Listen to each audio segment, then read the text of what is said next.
안녕하십니까. 덱스니우 파트너스 탱글대우입니다. 자, 여러분 오랜만에 여러분을 보게 돼서 너무나 행복합니다. 네, 감격스러워요. 왜 안 왔냐고? 죄송해요. 제가 사실 건강상의 문제도 좀 있었고 많이 바빴어요. 여러분한테 좋은 영상을 올리기 위해서 바빠야 되는데 다른 걸로 바빠서 너무 죄송합니다.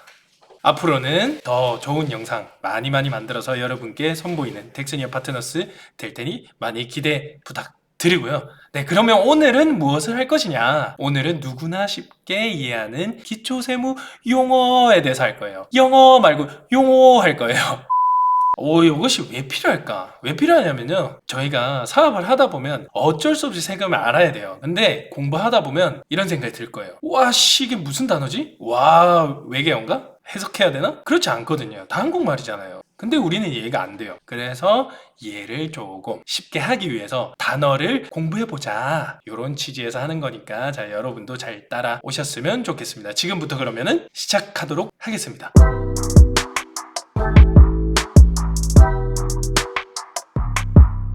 자, 첫 번째 볼 것은 뭐냐면요. 여러분, 부가가치세법이라는 법을 공부하다 보면 가장 중요한 금액과 관련된 용어, 그 용어 나오거든요. 그 용어에 대해서 알아보도록 하겠습니다. 자, 그러면 첫 번째는 바로 공급가액이라는 것입니다. 공급가액은 무엇이냐? 부가가치세의 기준이 되는 판매 금액으로서 총 결제받은 금액에서 부가가치세가 제외된 금액이라고 돼 있죠. 무슨 말인지 모르겠다고요? 제 말을 들어보세요. 제가 중학교나 고등학교나 이렇게 강의를 갈 때 이런 말을 주로 합니다. 학생 여러분이 편의점에서 11,000원에 물건을 샀습니다. 그렇다면 과연 그 물건 가격은 11,000원일까요? 여러분들은 당연히 아실 거예요. 아니죠. 11,000원에 물건을 샀으면 만원짜리 물건에 10%인 부가치세 1,000원이 붙어서 11,000원이 되는 거죠. 그 만원을 우리는 공급가액이라고 합니다. 자, 우리가 판매를 하는 사람이라고 가정을 해볼게요. 그럼 11,000원에 물건을 팔았어요. 그럼 우리의 매출액은 얼마일까요? 우리의 매출액은 만원인 것입니다. 11,000원이 아니에요. 아시겠죠? 네. 그러면은 다음 것을 보도록 하겠습니다. 다음 것은 매출세액이라고 되어 있네요. 여러분들 매출세액이라고 보시지 마시고 부가치세액이라고 읽으시면 좋을 것 같습니다. 네, 부가가치세액. 자, 우리가 아까 11,000원의 물건을 샀다고 그랬죠? 그러면은 만원이 공급가액이라고 했습니다. 그리고 플러스 10%인 1,000원이 부가치세액이 되는 거고, 우리가 매출을 했다, 팔았다 하면은 매출에다가 플러스 부가치세액을 붙여서 매출세액이라고 하는 것입니다. 반대로 우리가 샀을 때는 부가가치세에서는 매입했다라고 말을 하거든요. 그러면은 매입 플러스 부가가치세, 즉 매입세액이 되는 거겠죠? 오, 너무 쉽네요. 네, 그럼 다음 것을 보도록 하겠습니다. 자, 마지막으로는 공급 대가라는 것입니다. 공급 대가는 자, 읽어볼까요? 재화나 용역을 제공하고 지급받은 대가, 부가치세가 포함된 매출, 결제금액, 주로 간이가세자가 사용하는 용어다. 주로 간이가세자가 사용하는 용어다. 이거는 굳이 보실 필요는 없고, 어쨌든 중요한 거는 11,000원의 물건을 샀을 때 이 11,000원 자체가 공급 대가인 것입니다. 자, 다시 한번 정리를 해볼까요? 공급가액이 아까 11,000원짜리를 얘기했을 때 만원이 되는 것이고, 매출세액은 1,000원이 될 것입니다. 두 개가 합쳐져서 11,000원이 공급 대가가 되는 것이고요. 이걸 왜 알아야 될까? 자, 저는 이런 말을 하고 싶습니다. 자, 여러분들이 간혹 이런 얘기를 해요. 세무사님. 네. 세무사님, 제가 11,000원짜리 물건을요, 제가 부가세를 그냥 안 받으려고 만원에 팔았거든요.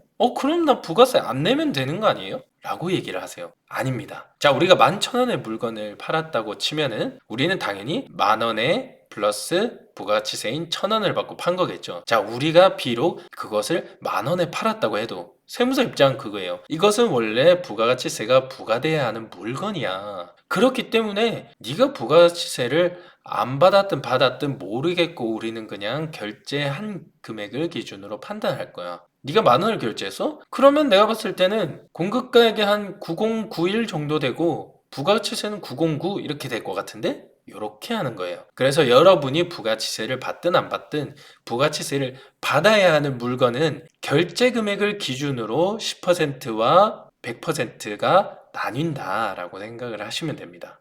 그래서 이제는 나 부가치세를 안 받았으니까 이거 면세네요 0%를 하면 되죠? 이런 말씀 안 하시기를 부탁드리겠습니다. 그런데 자 여기 매출세액이나 공급대가 밑에 보시면 재완화 용역이라는 말이 있어요. 과연 재완화 용역이 무엇일까요? 재완화 용역 부가가치세법상 가세가 되는 물건으로서 형태 유무에 따라 재완화 용역으로 나뉜다. 혹시나 세법에 대해서 잘 아시는 분들은 내가 보던 용어랑 좀 다르네 라고 하실 수 있을 거예요. 지금에서야 말씀드리지만 저는 그렇습니다. 제가 법상으로 적혀있는 용어를 못 써서 안 썼겠어요? 쓰면은 여러분이 당연히 더 혼란스러울 거예요. 그래서 일부러 여러분에게 이해가 되기 쉽게 제가 좀 풀어서 설명한 거니까 거기에 맞춰서 따라오시면 될 것 같습니다. 자, 그렇다면 재완화 용역이 뭘까? 다시 한번 들어가 볼게요. 재완화 용역은 어쨌든 부가가치세가 과세되는 물건들이래요. 면세도 어쨌든 원래 과세되는 물건인데 그냥 이건 좀 그렇다. 이런 것들 사람들 다 사고 이런 건데 이런 거는 그냥 면세해주자. 그냥 부가가치세 받지 말자. 하지만 어쨌든 기본 전제는 과세가 되는 물건이었거든요. 이 과세가 되는 물건 중에 형태가 있어요. 형태가 있으면 다 재화라고 생각하시면 돼요. 형태가 없어요. 그러면 다 용역이라고 생각하시면 됩니다. 너무 쉽죠? 예를 들어 볼게요. 용역의 예시는 음식점에서 제공받는 조리용역이다 라고 적혀있죠. 우리가 음식점에서 사는 것은 음식이라고 생각을 하실 수 있지만 아닙니다. 음식점에서 사는 것은 주방장님께서 열심히 요리하시는 그 용역을 사는 거고요. 또 우리가 홈페이지를 만들고 싶어요. 그러면 홈페이지를 만들어 주시는 분께 부탁을 하죠. 그럼 그분은 홈페이지를 만드는 기술을 우리에게 제공을 하는 거죠. 즉 용역을 제공받는 것입니다. 자, 그럼 반대로 여기에는 재화는 의류 도소매에서 판매하는 의류다 뭐 이렇게 적혀 있는데 조금 비슷하게 예를 들어 볼게요. 아까는 음식점에서 음식 용역을 받는 것을 얘기했죠. 자, 우리가 마트에서 즉석식품을 사요. 만들어져 있는 음식을 산단 말이에요. 그곳은 형태가 있는 곳으로서 재화라고 생각을 하시면 될 것 같습니다. 네, 그러면 다음으로 넘어가도록 하겠습니다. 다음은 공제 및 불공제라는 말인데요. 공제 및 불공제가 뭐냐? 보통은 부가가치세법에서 자주 사용하는 용어로서 자, 이렇게 생각하시면 됩니다. 우리가 뭐 돈을 썼어요. 비용을 썼어. 그래서 뭔가를 샀어요. 용역이든 재화든 샀는데 부가치세법에서는 그렇게 얘기를 하는 거예요. 요거는 비용을 봐줄게. 요거는 비용을 안 볼 거야. 이런 것들이 있거든요. 비용을 봐줄게 하는 것을 공제한다 라고 생각하시면 되고 비용을 안 봐줄 거야 하는 것을 불공제라고 생각을 하시면 됩니다. 비슷하게 예를 들면은 자, 우리가 음식점에서 밥을 먹습니다. 밥을 먹는데 직원들을 위해서 음식을 사서 먹어요. 그렇다는 것은 복리후생비라는 비용이거든요. 그 비용은 부가가치세에서 공제를 해주는 비용입니다. 그런데 똑같이 밥을 먹었는데 우리가 누군가 거래처 사장님께 접대를 하기 위해서 밥을 제공했습니다. 그러면은 이것은 접대비로서 부가가치세가 불공제되는 항목이다. 이 정도 예를 들어 보시고 그러면 어떻게 계산될지 한번 보도록 할까요? 우리가 5,000원짜리 5,000원 하면은 너무 돈 못 번 것 같으니까 5천만 원으로 할게요. 자, 우리가 5천만 원치 물건을 팔고 배상하는 비용으로 한 3천만 원치를 썼어요. 3천만 원치를 썼는데 보니까 한 1,000원 정도는 비용으로 봐줄게. 다시 보면 공제할게. 그리고 2천만 원만큼은 내가 불공제할 거야. 하면은 5천만 원의 매출에 대한 부가치세액은 당연히 500만 원이겠죠. 자, 그리고 3천만 원치에 대한 매입세액은 300만 원일 것입니다. 그렇지만 우리는 그 500만 원에 300만 원을 다 빼는 것이 아니고 100만 원만 빼서 총 400만 원을 납부하게 되는 거죠. 이게 불공제와 공제다 라는 것을 알고 계시면 좋을 것 같습니다. 자, 그러면은 다음으로 넘어가도록 하겠습니다. 이번에는 조금 어렵지는 않지만 중요한 거니까 집중해서 따라와 주세요. 자, 적격증빙이란 게 있습니다. 적격증빙, 세법에서 인정하는 적격까지 무슨 말인지 모르겠죠. 저도 잘 모르겠어요. 그냥 제 말을 따라오시면 됩니다. 적격증빙, 그냥 세금과 관련된 법에서 인정하는 영수증이다 라고 생각을 하시면 됩니다. 그렇게 얘기하면 되게 쉽죠. 근데 여기서 중요한 거는 세법에서 인정하는 얘기입니다. 인정을 한다는 말은 인정을 안 하는 영수증들에 대해서는 비용을 안 봐주겠다 이 말이에요. 자, 그러면은 비용으로 인정하는 영수증들을 한번 볼까요? 자, 첫 번째 세금계산서입니다. 세금계산서는 우리가 회사랑 거래하면은 그 회사한테 세금계산서 끊어주세요 하면 세금계산서를 끊어줄 거예요. 그리고 다음을 보시면 계산서라고 돼 있죠.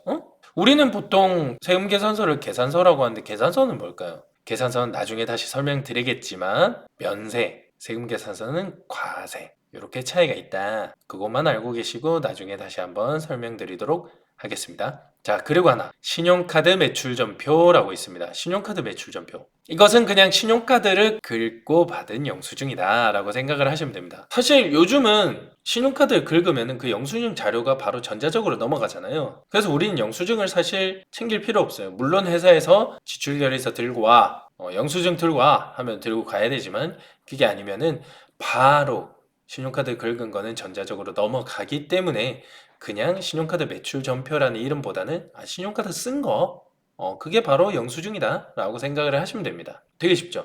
마지막으로 현금 영수증입니다. 우리가 현금을 내거나 계좌이체를 하면은 세금 계산서를 받을 수 있지만 현금 영수증을 받을 수도 있어요. 그 현금 영수증 또한 적격 증빙에 속한다. 이 네 가지가 적격 증빙이다 생각을 하시면 되고, 이 적격 증빙이 없으면 부가가치세에서는 비용으로 인정을 못 받아요. 그래서 우리가 돈을 쓰면 이 적격 증빙을 무조건 챙겨야 되는 거예요. 그리고 종합소득세에서 내가 비용을 받고 싶다, 만약에 그러하시면 적격 증빙이 없으면 비용이 안 된다라고 생각을 하시면 조금 더 편하지만, 조금 구체적으로 들어가 보면 비용으로 인정받을 수는 있으나 적격 증빙 불비가산세, 말이 어렵죠? 그냥 듣고 올리세요. 그런 어쨌든 가산세를 내야 한다 라고 생각을 하시면 될 것 같습니다. 제가 지금까지 열심히 기초 용어에 대해서 얘기를 해왔는데 여러분 많이 힘드시죠? 공부하는 건 역시나 힘들어요. 제가 힘든 거냐고요? 아니요, 저는 힘들지 않아요. 저는 하루 종일도 할 수 있어요. I can do this all day. 하지만 여러분을 위해서 끊고 다음에 2편을 다시 한번 강의하도록 할 테니 2편도 많은 시청 부탁드리면서 좋아요, 구독, 알림 설정까지 부탁드리겠습니다. 안녕.